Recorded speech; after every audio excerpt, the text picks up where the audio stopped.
Picture yourself in a cosy room, the kind where the hum of a fan whispers you towards sleep. Before we dive in, hit that like button if you're ready for a journey back to Tudor England, and drop a comment where are you listening from and what's the hour on your clock. It's always wild to see who's joining us from across the globe. Now dim the lights, maybe crack a window for that cool night breeze, and let's slip into the story of Queen Elizabeth. His final days a tale of a ruler who shaped an empire but couldn't outrun time. It's the winter of 1602, and England's Virgin Queen Elizabeth I is nearing her 70th year, a rare age in a time when most didn't see 40. She's the last of the Tudor line, a monarch who steered her nation through wars, rebellions, and a golden age of art and exploration. Her reign's been a masterclass in power, defeating the Spanish Armada, charming foreign courts, and keeping a fractured kingdom whole. But now, in the draughty halls of Richmond Palace, the weight of nearly half a century on the throne is catching up. You can almost hear the creak of her joints, feel the chill seeping through stone walls, as the queen who once dazzled Europe faces a quieter, more personal battle. Her story's not just one of crowns and conquests, it's human raw, and a little mysterious. Behind the powdered face and fiery wigs, Elizabeth's fading, and her court's starting to notice. The air smells of wax candles and damp wool, and whispers of her health ripple through the tapestries. Was it age grief, or something sinister like the slow poison of her own makeup? As we unravel her final chapter, you'll feel the weight of her legacy, and the fragility of the woman beneath it. So settle in and let the world fade, and let's walk through the shadows of her last days together. Imagine standing in Richmond Palace, the air thick with the scent of wood smoke and worry. It's early 1603, and Queen Elizabeth, once the vibrant heart of England, is slipping away. You'd see her now, her skin pale as old parchment, no longer smoothed by the thick white makeup she used to wear like armour. Those famous auburn wigs, symbols of her eternal youth, sit heavy on a head bowed by time. She's ruled for 44 years, outsmarted rivals, buried friends, and dodged assassins, but now at nearly 70, her body's betraying her, and her spirit's taking hits no crown can shield. She barely eats, her appetite gone like the court's faded revelry. Where she once held counsel with a voice that could silence a room, she's now a ghost in her own palace, drifting through chambers where the clink of goblets has turned to hushed murmurs. Her courtiers' loyal but anxious note how she skips feasts her frame, shrinking beneath heavy silks. And then there's the grief, sharp like a blade under the ribs. The execution of Robert Devereux, Earl of Essex, 2 years ago, cut deep. He was her favourite, maybe even her heart's shadow, despite his betrayal. Ordering his death was a queen's duty, but it broke the woman. You can almost see her staring into a cold fireplace, eyes tracing memories of his charm and his treason, her silence louder than any proclamation. She's not just tired, she's haunted. The fire that once lit her throne room is dimming, and the court's holding its breath. Servants whisper of her standing for hours, refusing rest, as if sitting might mean surrender. Her knees creak like old timber, but she won't yield. Is it pride, fear, or the weight of a kingdom she's carried alone? As you drift towards sleep, picture her there, a queen unravelling, yet still commanding the shadows around her. Close your eyes and picture the dim glow of Richmond Palace, where the scent of old wood and candle wax hangs heavy. It's 1603, and Queen Elizabeth I, the unyielding Virgin Queen, is crumbling under a wound no physician can mend. You're standing in her shadow, feeling the chill of a room that's too quiet, too still. Her heart's been battered, not by age alone, but by a betrayal that cut deeper than any rebel's blade. Robert Devereux, the Earl of Essex, her once dazzling courtier, now a ghost, haunting her final days. He was her spark, her reckless favourite, with a grin that could charm a storm. For years she'd indulged him, raising him high, despite his impulsive defiance. But in 1601 he crossed a line, leading a rebellion, a foolish grab for power that forced her hand. You can almost hear the scratch of her quill as she signed his death warrant, her fingers trembling not from weakness, but from a love she'd never admit. Was it motherly romantic? No one knew, but when his head fell at the tower, something in Elizabeth shattered. Now she stands for hours staring at nothing, her thin frame wrapped in black silk like a shroud. Servants swear she clutches a locket, maybe his portrait inside, and mutters his name when the palace sleeps. Her laughter's gone, replaced by a silence that's louder than any speech she ever gave. The grief's not just sadness, it's a slow poison seeping into her bones, dimming the fire that once lit England's golden age. As you sink deeper into this story, imagine her pain. a queen who ruled alone now carrying a loss she can't outrun. The court watches helpless as their monarch fades, her heart broken long before her body follows. You're in the heart of Richmond Palace, where the air smells of damp stone and fading roses. It's March 1603, and the once vibrant court of Queen Elizabeth then has fallen into a hush like a theatre after the players have left.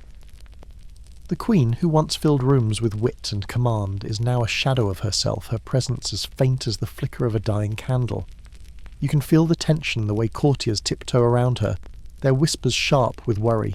The music's stopped, the banquets are gone, and the palace feels like it's holding its breath, waiting for a storm no one can name.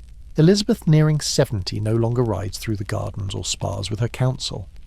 Her ladies-in-waiting, those loyal shadows who've served her for decades, watch her with aching hearts. They see her dismiss them one by one until she's alone in her chamber, wrapped in heavy silks that can't warm her.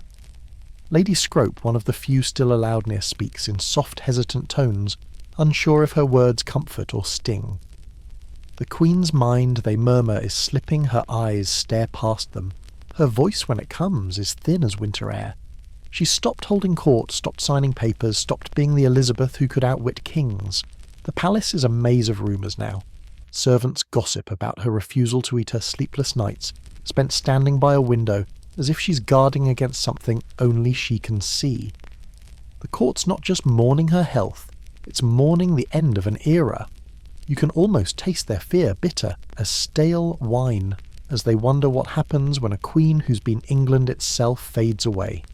As you drift towards sleep, hold this image, a monarch once unbreakable, now silent, her court watching, as the light of the Tudor age dims. You're standing in a cold corner of Richmond Palace, the air heavy with the musty scent of old tapestries and the faint tang of herbal tonics. It's March 1603, and Queen Elizabeth the Raw, the iron-willed monarch who once stared down empires, is wasting away. You can see her now, a frail figure at nearly 70, her once commanding frame swallowed by ornate gowns that hang like curtains on a broken stage. Her skin, pale as frost, betrays the toll of decades ruling alone, and her cough, a dry, persistent rasp, echoes through the silent chamber like a warning bell. She refuses to rest, as if lying down would be an invitation to death itself. Picture her rooted by her bed, or leaning against a window, the glass fogging with her shallow breaths. Her legs swollen and unsteady creak like old oak, but she won't sit, won't surrender. Servants whisper she's been standing for hours, her eyes fixed on some distant point lips moving in silent prayer or defiance. When her strength falters, she perches stiffly on cushions, gripping their edges, as if anchoring herself to life. Her vanity's still there, she waves off physicians who dare to probe too closely her pride, as fierce as ever. The court's in a quiet panic. Her ladies-in-waiting faces drawn hover like moths, unsure if she's praying or lost.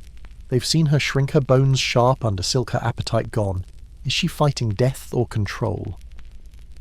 In Tudor times, sleep was a cousin to the grave, and Elizabeth, ever the strategist, seems to fear it'll steal her crown. As you sink into this story, imagine her there, a queen, defying her body's betrayal, her silence louder than any battlefield cry.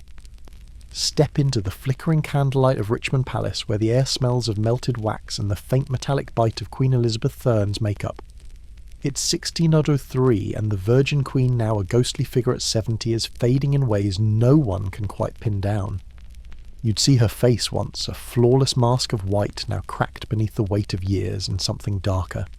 Her famous Venetian ceruse, that thick paste of vinegar and white lead, was her armour painting her as the eternal Gloriana.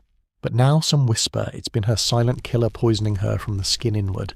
For decades she layered it on a daily ritual to hide blemishes and signal untouchable nobility. But lead, we now know, is a slow venom. It seeps through the skin, gnaws at nerves, clouds the mind, and steals the body's strength. Her symptoms read like a grim checklist fatigue that pins her to her chair, a temper sharper than her wit, teeth blackened, and lost hair thinned to wisps beneath her wigs. Her skin beneath the paint is marred with sores hidden from all but her closest ladies. Even her refusal to eat or sleep, her mind's drift into fog. Could these be the lead's cruel work, twisting her grief into something chemical? No one in her time knew the danger. Venetian ceruse was a mark of wealth smeared across Europe's courts. But as you drift through this tale picture, her mirror reflecting a queen who built an empire while her own beauty betrayed her. The mask that made her iconic might have been her downfall, a bitter irony for a woman who ruled by image as much as by will. Her courtiers, clueless, watch her fade, wondering if it's age or something sinister beneath the surface. You're in the hushed chambers of Richmond Palace, where the air carries the sharp scent of herbal brews and the faint rustle of anxious whispers. It's March 1603, and Queen Elizabeth IV now, a frail shadow, at 70, is slipping away her body, a mystery no one can unravel.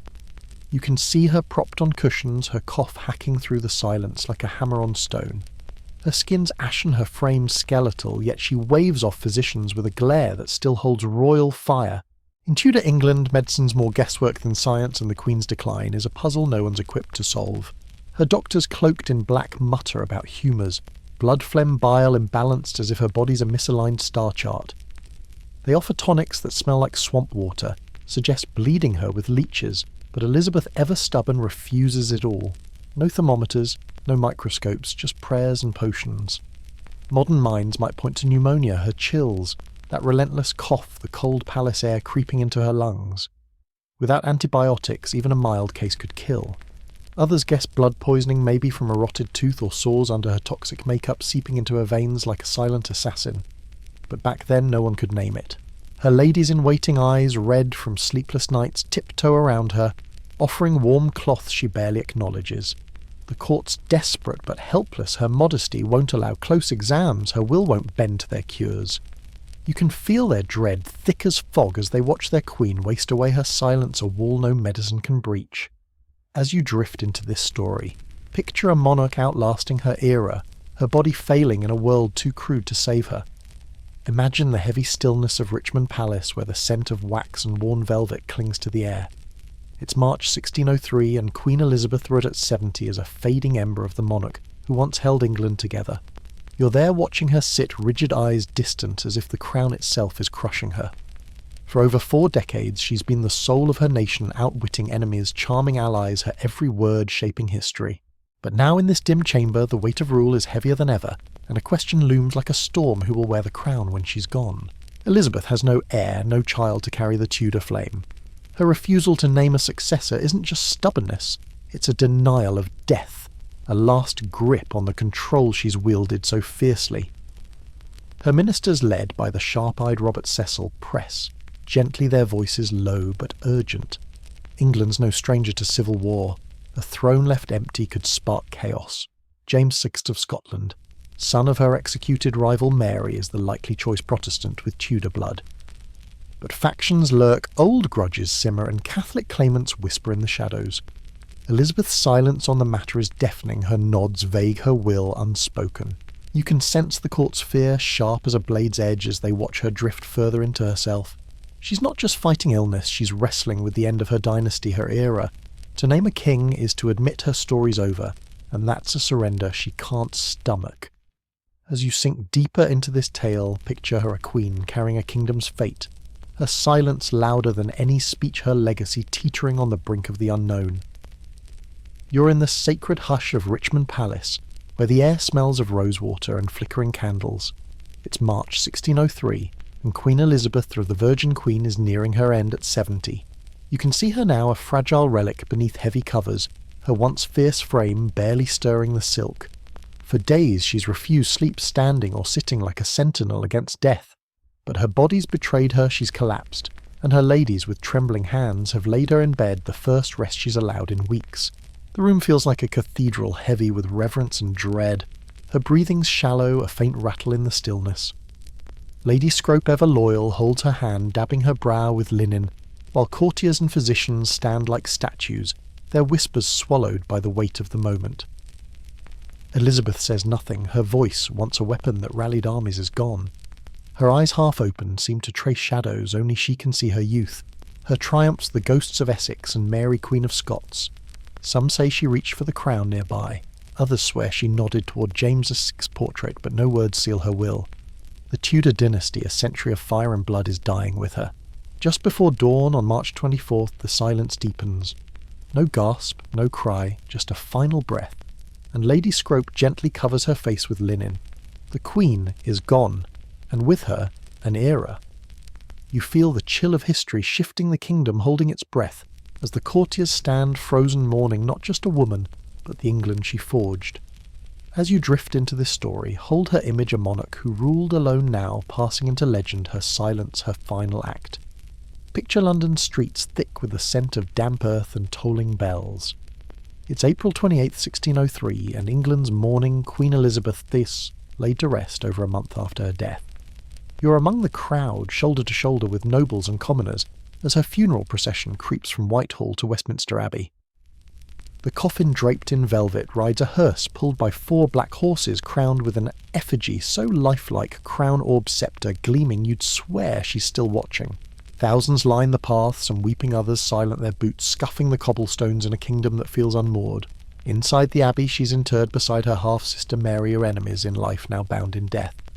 The tomb's inscription speaks of resurrection, but it's Elizabeth's life that echoes louder, a queen who turned a fractured nation into a powerhouse, who defied marriage and heirs to rule alone. Her funeral's no mere goodbye, it's a nation grappling with the end of the Tudor age. You can feel the weight of her legacy from the Armada's defeat to Shakespeare's quill woven into England's soul. Her body frail and scarred beneath the robes told a human story, but her myth Gloriana, the Virgin Queen, lives on. Centuries later, her name's still a spark. The Elizabethan age, a golden era of poetry, exploration and pride, burns bright in history's pages. From coins to canvases, her image endures a monarch who carved her story into the world's memory. As you sink into this tale, imagine her shadow stretching across time, her silence at death louder than any speech. She died alone, but her England bold, vibrant hers lives forever. Settle in, let the bells fade, and carry her legend into your dreams.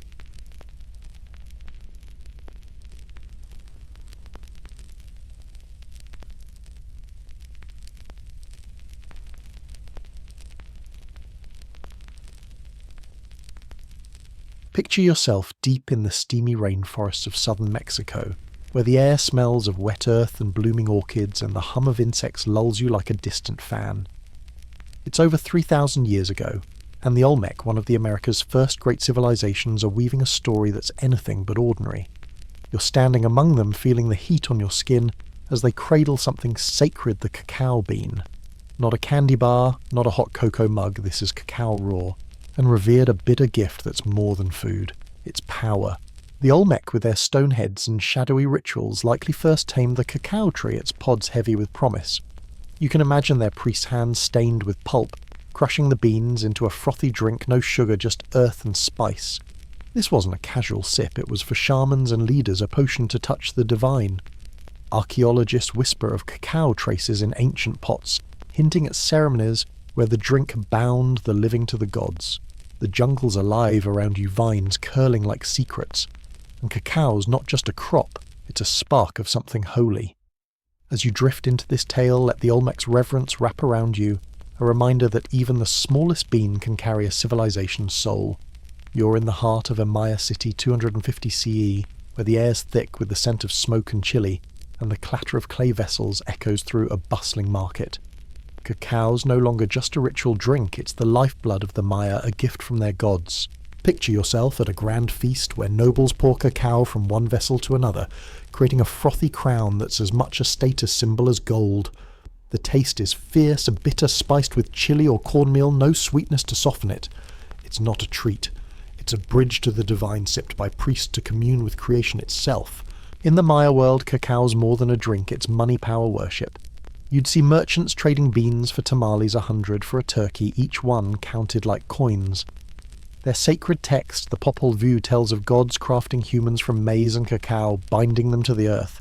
You can feel the weight of those beans in your hand, small but mighty, used in ceremonies stored like treasure, even faked with clay by cunning traders.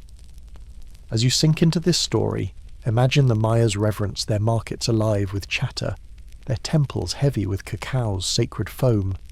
It's a world where a bean isn't just a bean, it's the heartbeat of a culture, pulsing through time.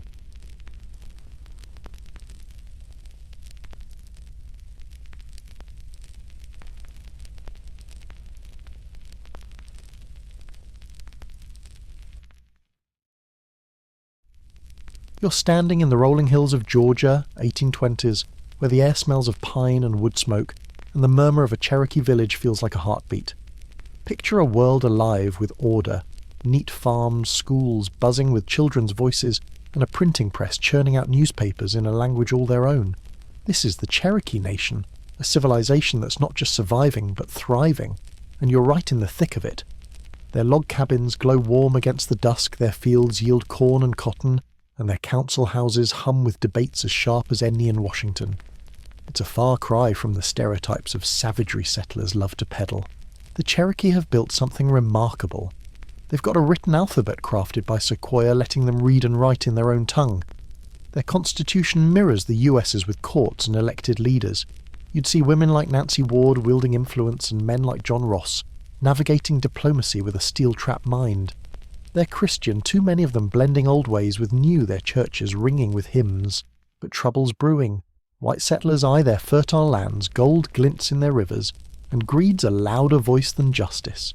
As you settle into this story, feel the pride of a nation standing tall, unaware of the storm about to break. The Cherokee's strength is real, but so is the shadow creeping closer. You're in the smoky halls of Washington, D.C., 1830, where the air's thick with cigar fumes and the sharp tang of ambition.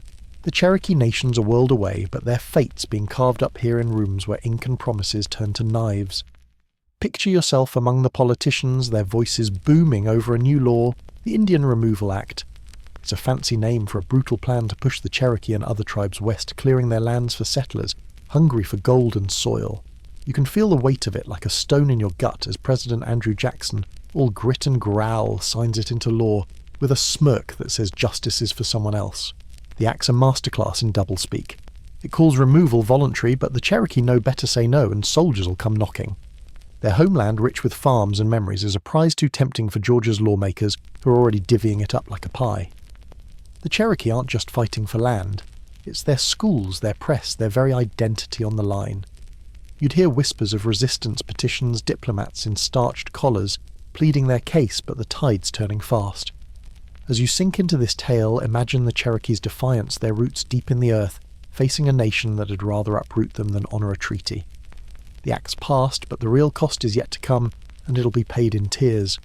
You're in the tense air of a Cherokee council house, 1830s Georgia, where the scent of cedar and sweat mingles with the weight of a nation's fight. Picture yourself among the Cherokee, their faces etched with resolve as they wager everything on the US. Legal system. The Indian Removal Act's a noose tightening around their homeland, but they're not going quietly. You can hear the rustle of papers, the low voices of leaders like John Ross, plotting a path through courts to save their fields, schools and graves. It's a gamble built on hope that justice isn't just a white man's word. They take their case to the Supreme Court, a marble maze far from their mountains.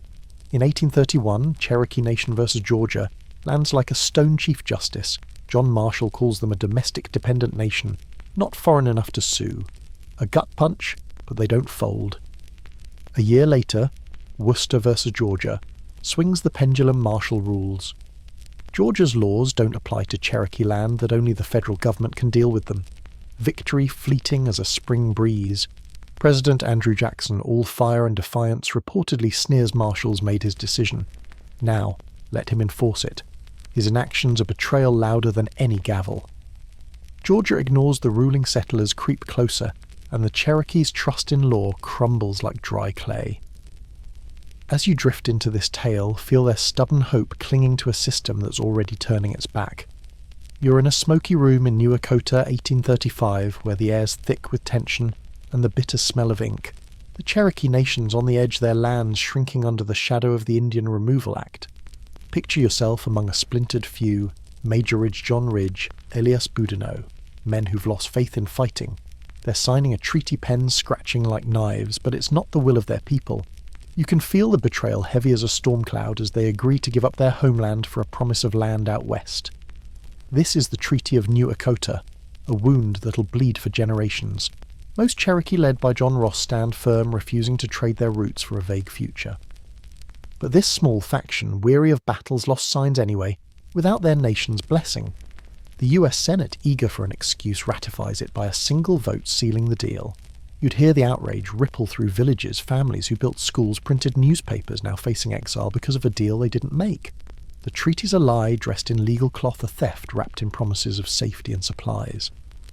As you sink into this story, imagine the Cherokees' anger, their unity cracking like ice underfoot. The ink's dry, but the real cost miles of grief and graves looms just ahead, waiting to be walked. You're standing in a Cherokee village in Georgia, spring 1838, where the air smells of burning crops and fear. The ground shakes with the boots of federal troops and militias, their bayonets glinting under a merciless sun. Picture yourself among the Cherokee hearts pounding as soldiers tear families from their homes, cabins built with pride now looted or torched. The Treaty of New Echota, signed by a rogue few, has unleashed this nightmare, and there's no time to grab more than a blanket or a child's hand. The world you know is crumbling, and the weight of it presses like a stone on your chest. Over 16,000 Cherokee are rounded up, herded into stockades, cramped, filthy camps where the stench of sweat and despair chokes the air. You'd see mothers clutching babies, elders trembling, all packed in with barely enough food or water. Measles and dysentery creep through like thieves stealing lives before the march even begins. Some are dragged off right away, others wait in the sweltering heat, their farms left to rot, their churches abandoned.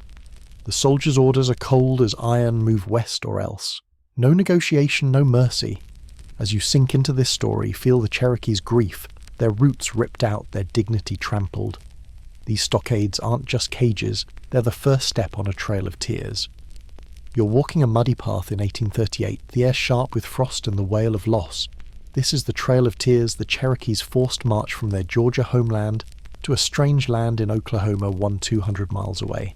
Picture yourself among them, your feet raw, your clothes thin against the biting wind. The trail's a blur of snow-dusted mountains, frozen rivers and prairies that stretch like despair. Hunger gnaws at your belly, and the clink of soldiers' spurs keeps you moving their faces hard as the ground you tread. Over 16,000 started this journey. Too many won't finish. Children die in their mothers' arms, their small bodies buried in shallow graves by the roadside. Elders collapse, their strength sapped by cold and starvation. You'd hear prayers sung through chattering teeth, see families cling to sacred objects trying to hold on to who they are. Disease whooping, cough, cholera cuts through like a scythe, and the guards show little pity, pushing the weary forward. The Cherokee call it Nuna Dal Tsuni, the trail where they cried, and the name fits like a scar. As you drift into this tale, feel their resilience, carrying their songs and stories through a march meant to break them. The trail's not just a path, it's a testament to a people who refuse to vanish. You're standing on the barren plains of Oklahoma early 1839, where the air smells of dust and broken promises. The Cherokee survivors of the Trail of Tears stumble into this unfamiliar land, their bodies gaunt, their hearts heavy with grief. Picture yourself among them, feeling the sting of a bitter wind that offers no welcome. The journey's over, but the suffering isn't over. 4,000, nearly a quarter of their nation, lie dead along the 200-mile trail, lost to hunger, cold and disease. Their homes, farms and sacred grounds are gone, replaced by this harsh alien soil that feels like exile. The US government swore this Indian territory would be fertile, safe, a fresh start with supplies and protection. But you'd see the truth-scant food, no tools land that fights back with droughts and floods. Families arrive scattered, some never reuniting their elders, keepers of stories buried back along the trail. Cholera and smallpox stalk the new settlements and the promised aid. It's late, spoiled or stolen by corrupt hands. The Cherokees' pride, their schools, their press, their constitution feels like a distant dream. Worse, the Treaty of New Echota's signers like Major Ridge face retribution. Their assassinations splinter the nation further. As you sink into this story, feel their anguish, a people betrayed yet clinging to the spark of who they are. This isn't just a new land, it's a wound that'll shape generations. You're sitting by a fire in a Cherokee community decades after 1839, where the air carries the scent of cedar and the soft cadence of stories told in a language that refuses to die. The Trail of Tears isn't just a memory, it's a living scar etched into the soul of a nation that walked through hell and still stands. Picture yourself listening to elders, their voices steady, recounting the march, the graves, the betrayal of treaties like New Echota. Over 4,000 Cherokee died, but what survived is fiercer, a spirit that rebuilds, endures, and defies erasure. You can feel it like a pulse beneath the earth. The Cherokee didn't just survive, they reclaimed their future. In Oklahoma's harsh lands, they built schools again, their children learning in Cherokee script. They revived their government with councils and a capital at Tahlequah, and printed newspapers to keep their voice alive. Their language, their songs, their faith, they carried these through the trail's mud and snow, planting them in new soil. The trauma lingers in families torn apart in trust, shattered by broken laws, but so does resilience. Today, the Trail of Tears is a national memory marked by trails, memorials and stories taught in schools. As you drift into this tale, hold their strength, a people who lost everything but their will to endure their legacy, a fire that burns through centuries unquenched.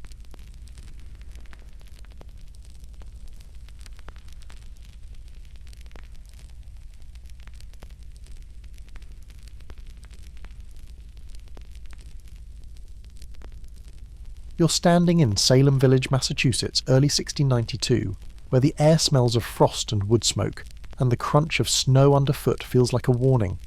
Picture a Puritan settlement raw and rigid tucked into a wilderness that presses close with dark forests and unseen threats. This isn't just a cluster of farms and meeting houses, it's a community teetering on a knife's edge, thick with fear and faith so fierce it burns. You can feel the tension like a bowstring pulled taut as neighbours eye each other under the weight of God's watchful gaze. These Puritans believe they're chosen, carving a holy life from a savage land, but their world's a pressure cooker. Reverend Samuel Parris thunders from the pulpit, his sermons dripping with hellfire, splitting families with his paranoia. Land disputes fester, old grudges simmer, and the memory of native attacks lingers like a bad dream. Smallpox scars, failed crops, every hardship's a sign of divine wrath, a call to root out sin. They see demons in the shadows, witches signing the devil's book and questioning it. Feels like spitting on scripture. As you sink into this story, imagine Salem's brittle calm, a place where fear's a louder voice than reason, ready to crack at the slightest spark. You're in a cramped Salem village home, January 1692, where the air's heavy with the smell of damp wool and panic. Picture two girls, Betty Parris, just 9, and her cousin Abigail Williams, 11, thrashing on the floor, their screams slicing through the winter quiet.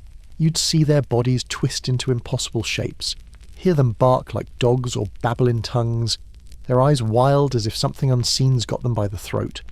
This isn't a game, it's a spark that'll set Salem ablaze, and you're right there feeling the chill of a community about to unravel. Reverend Parris, Betty's father, looms over them, his face a mask of dread. A local doctor, William Griggs, mutters about an evil hand witchcraft, the only word that fits in this God-fearing place. Soon, other girls join the chaos. Ann Putnam Jr., Mercy Lewis, Mary Walcott, Elizabeth Hubbard, all daughters of solid Puritans, stock their fits, spreading like fever. They wail, hurl objects, claim invisible pins, prick their skin. The village buzzes neighbours, crowding doorways, whispering of the devil's work. These girls aren't outcasts. Their words carry weight, and when they start pointing fingers, Salem listens. As you drift into this tale, hold the image of their trembling hands accusing unaware of the fire they're lighting, a fire that'll consume the innocent. You're in the heart of Salem Village, February 1692, where the air smells of cold ash and dread, and the village buzzes like a kicked hive. Picture the afflicted girls, Betty Parris, Abigail Williams, and their growing circle screaming, writhing their accusations, slicing through the Puritan calm.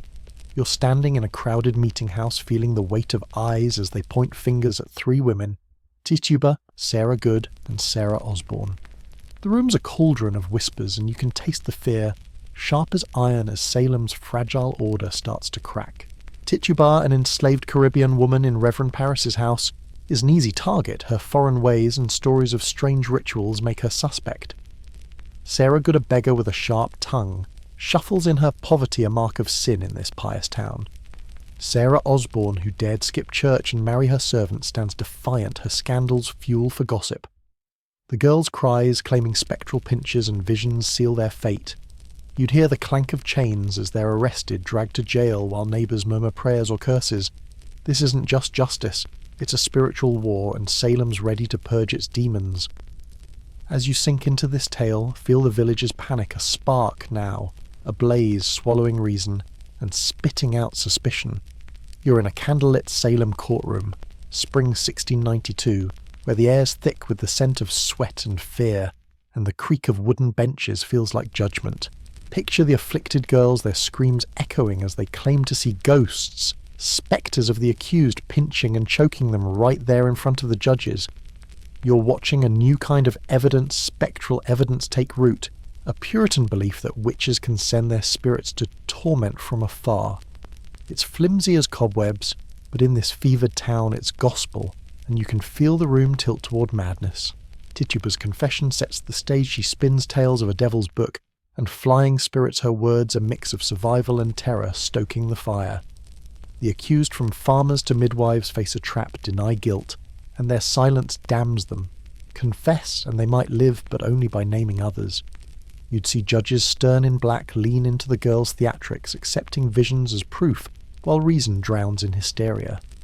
Jails swell, chains rattle, and the line between truth and nightmare blurs.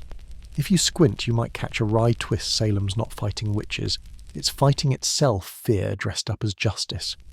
As you drift into this story, hold the image of a courtroom unmoored, where shadows hold more sway than facts. You're standing outside Salem's courtroom, June 1692, where the air reeks of damp wood and desperation, and the gallows on Proctor's Ledge looms like a grim promise. Picture the village spiralling, the afflicted girl's screams now a chorus that drowns out reason. You're watching as accusations snowball, and the first execution sets Salem's fate in blood.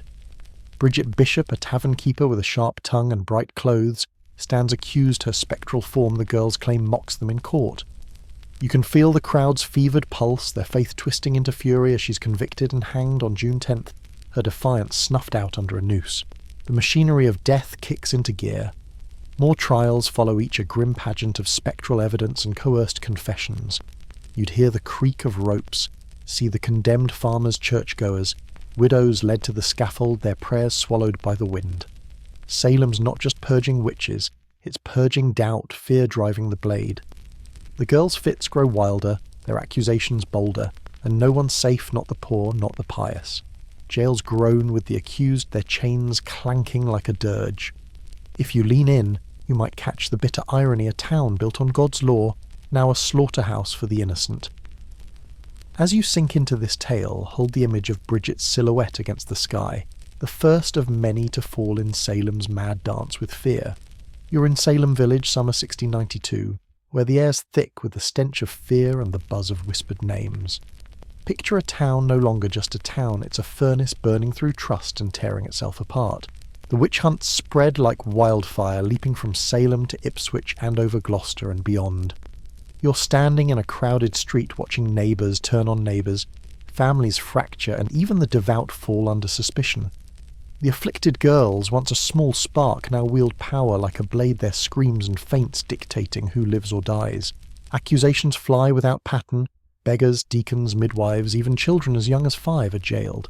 You'd see husbands testify against wives, kids betray parents, friends trade trust for survival. The girls' courtroom theatrics, mimicking the accused, claiming spectral animals attack rule the judge's heart's not evidence. Doubt's a death sentence.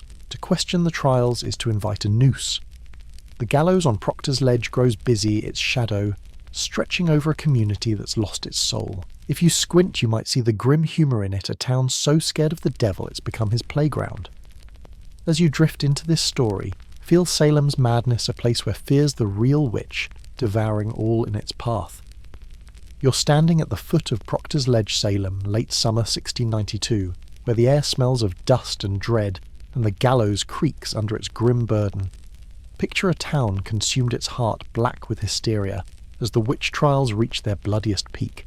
You're watching as 19 souls, 14 women, 5 men swing from ropes, their prayers choked off their bodies, denied proper graves. The crowd's a mix of fear and fervour, some weeping, others gawking like it's a twisted fair. Salem's not hunting witches anymore. It's devouring itself, and you can feel the sickness in the air, heavy as a storm. Among the condemned, Giles Corey, an 81-year-old farmer, stands out. Accused alongside his wife, he refuses to plead, knowing a trial's a farce. You'd hear the crowd gasp as he's stripped and laid out stones piled on his chest to crush a confession. For 2 days he endures his only words, a defiant more weight. His death's no spectacle, it's a scream against Salem's madness. Jails burst with over 150 prisoners, from kids to grandmothers rotting in filth, some giving birth in chains. The trials spare no one, not even the pious, like Rebecca Nurse, hanged despite her prayers. As you sink into this tale, hold the image of Giles' unyielding eyes, a town lost to its own demons where justice is just another corpse on the pile. You're in a hushed Salem meeting house, fall 1692, where the air smells of candle wax and waning panic. Picture the village stirring its fever-breaking as doubt creeps in like morning light. The witch trials, once a wildfire, are faltering, and you're right there feeling the shift. The executions of pillars like Rebecca Nurse and John Proctor have shaken even the devout if saints can hang who's safe. When accusations touch the elite like the governor's wife, the madness starts eating its own tail. You can sense the unease sharp as a November wind as Salem begins to question its blood-soaked path. Reverend Increase Mather, a voice of weight, steps up his sermon, slicing through the fog. Better 10 witches go free than 1 innocent die. His words, a quiet rebuke of spectral evidence, ripple through the colony. Families of the accused plead publicly, neighbours whisper dissent, and towns beyond Salem pull back in horror. Governor William Phipps, feeling the pressure, acts at last. By October, he disbands the Court of Oyer and Terminer, banning spectral evidence. The new court frees most prisoners, halts the nooses. You'd hear the gallows fall silent, a mercy too late for 19. If you squint, there's a wry twist fear built this mess, and fear's what tore it down.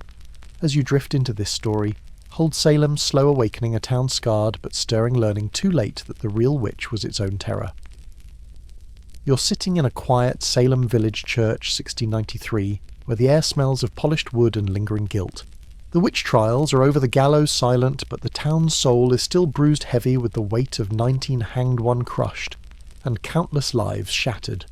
Picture yourself among the congregation feeling the hush, as Judge Samuel Sewall stands, head bowed, confessing his shame for the trial's wrongs in 1697. His public apology, rare as a winter bloom, sets a tone for reckoning, but you can sense the scars, families' broken reputations, torn a community staring at its own reflection in horror. Some, like accuser Ann Putnam Jr., now a young woman, kneel before the church in 1706, admitting her role in innocent deaths, blaming Satan's delusion.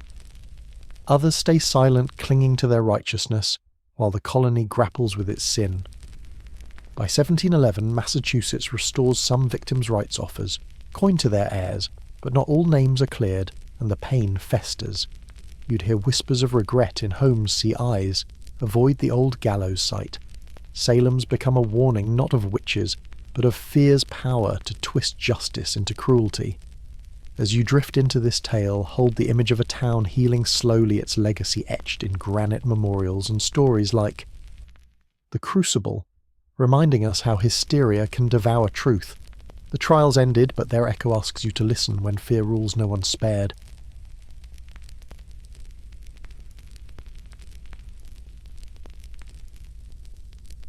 Picture this. It's 1325, and you're jolted awake in a medieval village that makes your worst camping trip look like a luxury spa. Forget Hollywood's shining knights and fairy tale castles. The Middle Ages are a gritty, grimy fight for survival, where you're more likely to wrestle fleas than dragons. If you're cozy in bed right now, hit that like button and subscribe. Only if you're vibing with this journey, and drop a comment with where you're tuning in from and what time it is. It's wild to see who's joining us from across the globe. Now dim the lights, maybe flip on a fan for that soft hum, and let's dive into a world that'll make you kiss your Wi-Fi router in gratitude. You blink awake, sprawled on a straw mattress that's more bug than bed, the air thick with the stench of damp hay and last week's goat. It's not a bedroom, it's a wooden hut, 1 room for you, your family, a couple of chickens and an army of insects throwing a rave. The church bell clangs outside a relentless medieval alarm clock that doesn't care if you got 3 hours of sleep. Your blanket, a wool slab unwashed since the last king's coronation, weighs as much as a small pony caked with grime and regret. No memory foam, no fluffy pillows, just a scratchy pile of misery that smells like it was dragged through a barn because it was. You're 22, which is basically senior citizen status here, and your body's already filing complaints. Your spine creaks like a haunted gate, your knees crunch like a sack of gravel, and stretching feels like a personal attack. The air's so cold it bites, and your bare feet hit a floor that's either slick with last night's rain thanks to the leaky thatched roof, or crusty with mystery substances you don't want to identify. Privacy, a myth. Your family's snoring beside you, maybe a random cousin who's been crashing since the harvest, all sharing this open concept nightmare. The smell's a brutal mix of stale ale, human sweat. and something you hope isn't mould, but deep down know it is. This is your morning in medieval Europe, and it's not even 6 a.m. yet. You're never alone, fleas rodents, and the weight of survival are your constant crew. Congrats, you're alive. The bad news. That's the highlight of your day. So pull yourself from this haystack of horrors, because nature's calling, and it's about to get a whole lot worse. You've clawed your way out of bed, but now nature's screaming and it's not asking politely. If you're picturing a sparkling bathroom with fluffy towels snap out of it, this is 1325 and hygiene is a word nobody's invented yet. Your toilet's a wooden bucket tucked behind the hut, already brimming, because Uncle Wolfstarn had a wild night with some dodgy turnips. The smell could knock a vulture off a corpse. You hold your breath, do what you gotta do, then brace yourself, toss it into the street. Yup, the street. You're supposed to yell Gardez-vous old French for watch out below, but nobody dodges fast enough. Medieval towns or open sewers, a charming stew of human waste animal droppings and liquids you'd rather not name. If you're in a fancy town with public latrines, don't get excited. You're shoulder to shoulder with strangers in a reeking outhouse, making awkward small talk while praying the wooden bench doesn't collapse. Ventilation's a cruel joke and toilet paper never heard of it. You're wiping with straw leaves or a scrap of wool if you're feeling bougie. Sometimes you just don't. Handshakes aren't a thing yet, and now you know why. Even in a castle, it's no picnic. You've got a garderobe, a hole in the wall, dropping straight into the moat grate until enemies climb up the waste chute. Yeah, that happened. Talk about a backdoor invasion. Every trip to relieve yourself is cold, public, and vaguely humiliating, like a twisted social experiment. One wrong step on a slick path and you're face first in the street's river. You stumble back, itching from fleas, your hands gritty, and realise you haven't even tackled your teeth yet. Spoiler, that's not going to be fun either.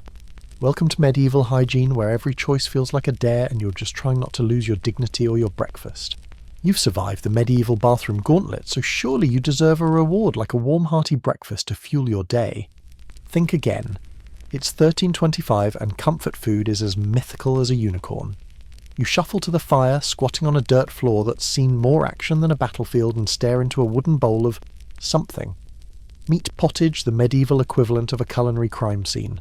This gloopy grey stew's been simmering in the same pot for days, maybe weeks, tossing in whatever scraps you scrounge, grains a sad turnip, maybe a bean if the harvest didn't betray you. It's less a meal and more a science experiment gone wrong, with a taste that lingers like regret. On the side, there's bread, but don't get excited. This rye or barley loaf is harder than your landlord's heart bulked up with sawdust or ground acorns, because wheat's for nobles who don't know your name. You don't slice it, you wrestle it, praying your teeth survive the encounter. For a drink, no coffee's brewing, no orange juice is chilling. Instead, you gulp weak ale breakfast beer because the water's a parasite party you're not invited to. Kids sip it too, their little faces grim as they chug survival juice. Meat or cheese? That's a Sunday dream, and only if the Lord's in a rare, generous mood. Fresh fruit? Only if it's fall and hasn't already turned into wine.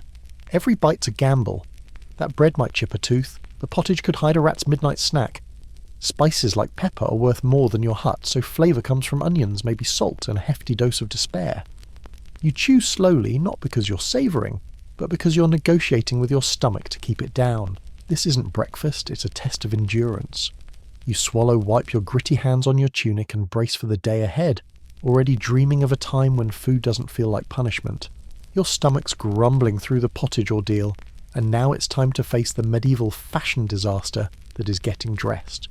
Your wardrobe's not a closet, it's a single outfit. A rough wool tunic or linen shift you've worn so long, it's practically a second skin. Seasonal trends. Forget it. This is your look until it disintegrates or gives you a rash that sends you to the priest for an exorcism. Underwear's a luxury, maybe a linen undertunic if you're lucky, but most days you're going commando under layers of scratchy, sweat-soaked wool stitched by someone who thought seam meant suggestion. Washing clothes is a fantasy.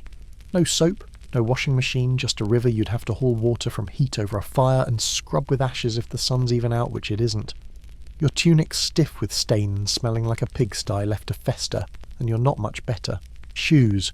If you've got 'em, they're untreated, leather barely holding together, offering less support than a broken promise. Most peasants go barefoot, trudging through mud dung and sharp rocks that turn every step into a medieval minefield. Your skin's screaming. Fleas and lice have set up permanent residence, throwing parties in your armpits while bedbugs nibble your legs. Everyone's itchy nobles monks, even the kids are walking insect farms. You scratch with a stick, a spoon, anything, and nobody blinks. A rash. That's just your body's way of saying, welcome to the club. No dermatologist, no cream, just you and your scabies sidekick for the next 6 months. You pull on this misery costume already sweating and itching and step outside where the real work's waiting to break you. In medieval Europe, getting dressed isn't about style. It's about surviving the outfit. You've choked down your pottage and wrestled into your itchy tunic, but now it's time to face your morning smile or what's left of it. In 1325, oral hygiene is about as real as a dragon's dental plan. No toothbrush, no toothpaste, no floss, and definitely no minty mouthwash to save you from the battlefield that is your mouth. You might chew a twig or swish some vinegar if you're feeling fancy, but most days your teeth are on their own, and they're losing the war. By your mid-20s, your smile's more haunted crypt than Hollywood's sparkle with cavities carving out real estate and gums swollen like they're staging a revolt. That gritty rye bread and sticky pottage. They're not just food, they're tooth assassins leaving decay in their wake. Sugars creeping into noble diets, rotting their teeth faster, but you're not spared fermented bread, and years of chewing hard loaves do the job slowly but surely. Toothaches are your new normal, a dull throb that feels like the weather always there, always miserable. Pain bad enough to make you consider yanking the offender yourself. That's not a joke. The local barber surgeon, yep, the same guy, hacking your hair, doubles as your dentist, wielding an iron hook by candlelight with all the finesse of a blacksmith. No anesthesia, just a prayer and a scream. An infected tooth isn't just pain, it's a death sentence waiting to happen. Without antibiotics, a bad molar can spiral into sepsis, turning a cavity into your funeral. Kissing. Good luck halitosis is the medieval perfume, and everyone's wearing it. Nobody's judging your smile, though. They're too busy sizing up your land or livestock. Your mouth's a wreck, and you've got no choice but to grit your rotting teeth and keep going. Because in medieval Europe, dental care isn't about prevention. It's about surviving the pain long enough to make it to lunch. Your teeth are throbbing, but there's no time to sulk-work's calling, and in 1325 it's a brutal master. If you're one of the 90% scraping by as a peasant, your job's simple: don't die while slaving for a lord who wouldn't pick you out of a lineup. No office, no coffee breaks, just sunrise to sunset labour 6 days a week. Sundays off, unless the harvest's late, or your toes turning black from an infection you can't afford to care about. Your tools: a splintery wooden hoe, a rusty sickle, and whatever's left of your spine. You're ploughing fields by hand, or if you're rich, with an ox that's as stubborn as the mud you're knee-deep in. You dig ditches, sow seeds, pull weeds, and haul water until your back's screaming and your hands are raw. Tired. Nobody cares. Mental Health Day. That's a fever dream. If you're a woman, you're not just in the fields, you're cooking, cleaning, spinning wool, and dodging your husband's lice while keeping the kids alive. Kids, they're working by age 5, clutching tiny rakes and dreaming of not catching the flu. Not a farmer. Maybe you're a blacksmith or tanner, choking on smoke or animal guts in a shed that's one spark away from a fireball. Pay barely enough to eat. Perks, blisters, and the occasional near-death experience. Break a bone, tough luck, fever. Chug some warm ale and keep swinging. Stop working, and you don't eat. Medieval Europe's got no safety net, just a quick replacement if you keel over. You grip your shovel, ignore the pain shooting up your arm, and keep digging, because this isn't a career. It's a slow-motion fight to stay alive. The sun's climbing, and the fields don't care about your dreams. In this world, labour isn't a choice. It's the only thing keeping you from the grave. You've barely survived the morning's labour, your hands blistered and your back begging for mercy. But now the medieval weather's here to remind you who's really in charge. In 1325, there's no thermostat, no insulation. Just a world where the sky seems personally offended by your existence.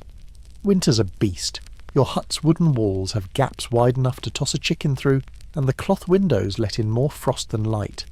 The hearth's fire is a sad flicker, because firewood's worth more than your weekly wages, and stealing a stick from the Lord's forest could get you hanged. You huddle under your grimy wool tunic, breath fogging, nose frozen, and fingers stiff as icicles, wondering if your toes will survive until spring. Summer's no better. It turns your hut into a sweaty clay oven. No fans, no breeze, just you baking in layers of wool you can't peel off without scandalising the village or inviting a swarm of flies. The sun's relentless, and there's no sunscreen, just straw hats you weave yourself looking like a desperate scarecrow. Heatstroke's just a bad turn, and the fields don't care if you're dizzy. Mosquitoes hum in your ears all night, and the stench of last week's goat stew festers in the corner. Whether you're shivering through winter's bite or melting in summer's glare, your clothes itch, your food's grim, and work never stops. Medieval climate control. It's a cruel joke just to you the elements, and a prayer to make it through the day without frostbite or a sunburn that feels like divine punishment. You've barely survived the morning's labour, your hands blistered and your back begging for mercy. But now the medieval weather's here to remind you who's really in charge. In 1325 there's no thermostat, no insulation, just a world where the sky seems personally offended by your existence. Winter's a beast, your huts. Wooden walls have gaps wide enough to toss a chicken through, and the cloth windows let in more frost than light. The hearth's fire is a sad flicker, because firewood's worth more than your weekly wages, and stealing a stick from the Lord's forest could get you hanged. You huddle under your grimy wool tunic breath, fogging nose frozen and fingers stiff as icicles, wondering if your toes will survive until spring. Summer's no better, it turns your hut into a sweaty clay oven. No fans, no breeze, just you baking in layers of wool you can't peel off without scandalising the village, or inviting a swarm of flies. The sun's relentless, and there's no sunscreen, just straw hats you weave yourself, looking like a desperate scarecrow. Heat stroke's just a bad turn, and the fields don't care if you're dizzy. Mosquitoes hum in your ears all night, and the stench of last week's goat stew festers in the corner. Whether you're shivering through winter's bite or melting in summer's glare, your clothes itch, your food's grim, and work never stops. Medieval climate control. It's a cruel joke just you the elements, and a prayer to make it through the day without frostbite or a sunburn that feels like divine punishment. You're parched from dodging deadly water and battered from the fields, but now a cough's creeping up, or maybe that rash from your flea-infested tunic's gone rogue. Time to see a doctor. Nope, it's 1325, and medieval medicine's less about healing and more like a theology class with a side of torture. Got a fever, a broken arm, or a suspicious sneeze. It's all because your humours, blood phlegm, yellow bile, black bile are out of whack like a soup recipe gone demonic. The cure? Bloodletting? That's right, your local barber, fresh from trimming beards, grabs a dull blade or a leech and drains your excess blood into a bowl. Feeling faint yet? You should be. Sad or anxious. Too much black bile time for a laxative purge or some prayers while everyone side-eyes you like you're halfway to the coffin. Break a bone. Good luck. Surgery's a knife-wielding free-for-all done by candlelight with tools that haven't been cleaned since the last crusade. No anaesthesia, just a scream and a prayer. Germs. Nobody's heard of them. Disease comes from bad air or God's wrath over that time you cursed the cow. Stomachache. Must be sinful thoughts.